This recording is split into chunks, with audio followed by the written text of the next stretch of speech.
Hey, welcome to the Mirja Vahala Art Studio where painting is fun. Let's get started on how to paint a glowing sunset.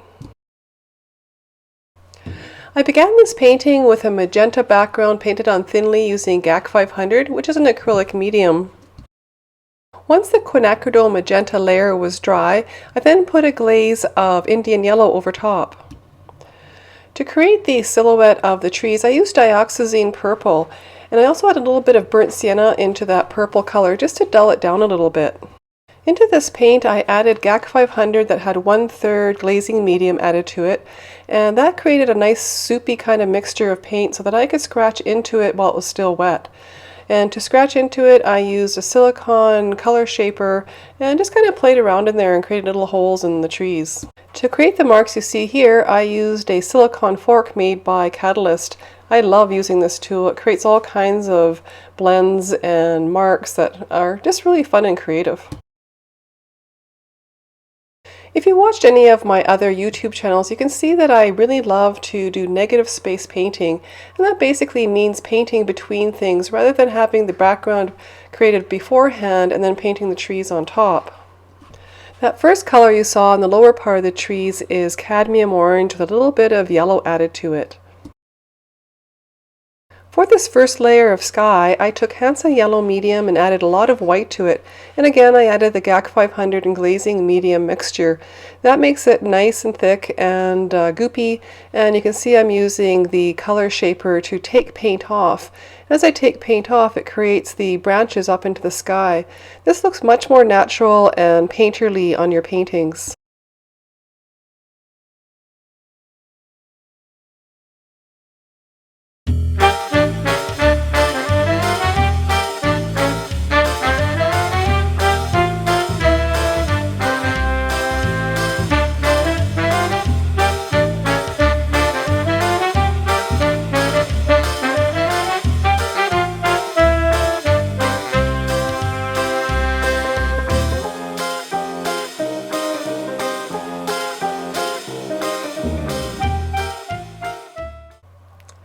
For the top portion of sky, I took titanium white and added a little bit of Quinacridone magenta.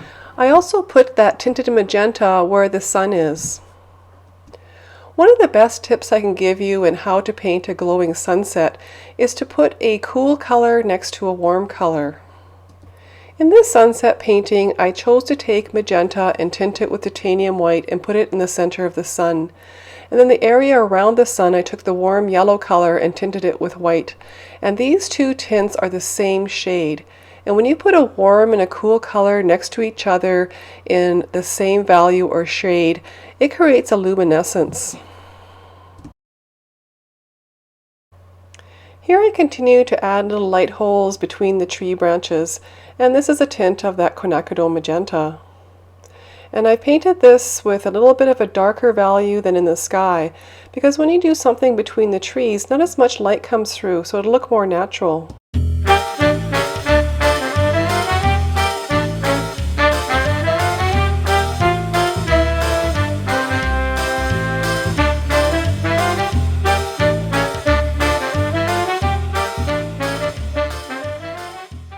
Here I chose to take cadmium orange, which is a nice warm color, and I tinted it and put it into some of the sky.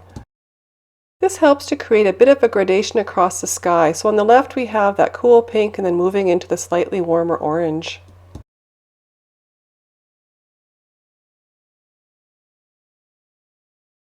A paper towel or a rag is great for wiping off paint where you don't want it.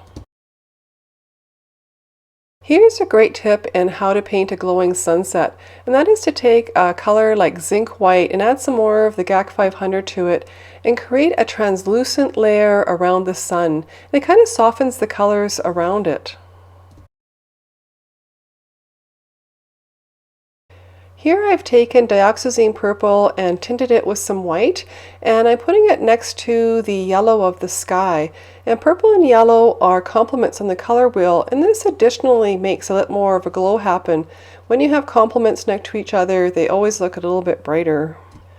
The orange background behind the trees is considered a discord to the purple, which just means it's not quite a complement. Discords are often much more beautiful together than the complement colors. Coming up, what you'll see is me just experimenting with different layers of color, kind of feeling through what I want to have happen. Painting is fun when you try different kinds of layers like this. I did some translucent layers of a tinted yellow and scratched into it with the silicone fork and that rubber tip tool, color shaper. And then I tried some other stuff on top too. I decided I would like to have more of a purple background tree and our tree silhouettes and continued that way. So I just kept going until I felt like I was happy with what I saw. If you decide you want to try this painting could have worked just as it is here with this warm Indian yellow of the trees. It separates it from these trees a little bit from that darker silhouetted tree on the left.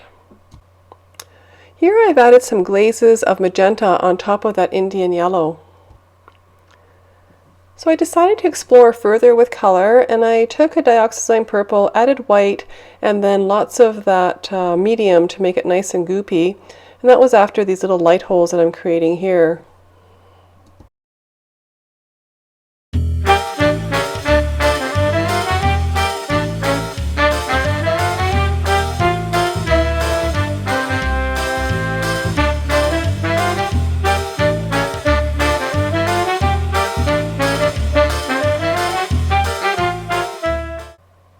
So in the end, I decided to add another row of silhouetted trees and to play around in those top trees a little bit more to push them back and create more of a glow around that setting sun. At this stage, I decided to push the painting more to the warm side, so I took those silhouetted trees at the bottom right and made them warmer. For more tips on how to paint a glowing sunset, check out the text on the YouTube page. Thanks so much for watching. Subscribe for notice of new videos. Take care.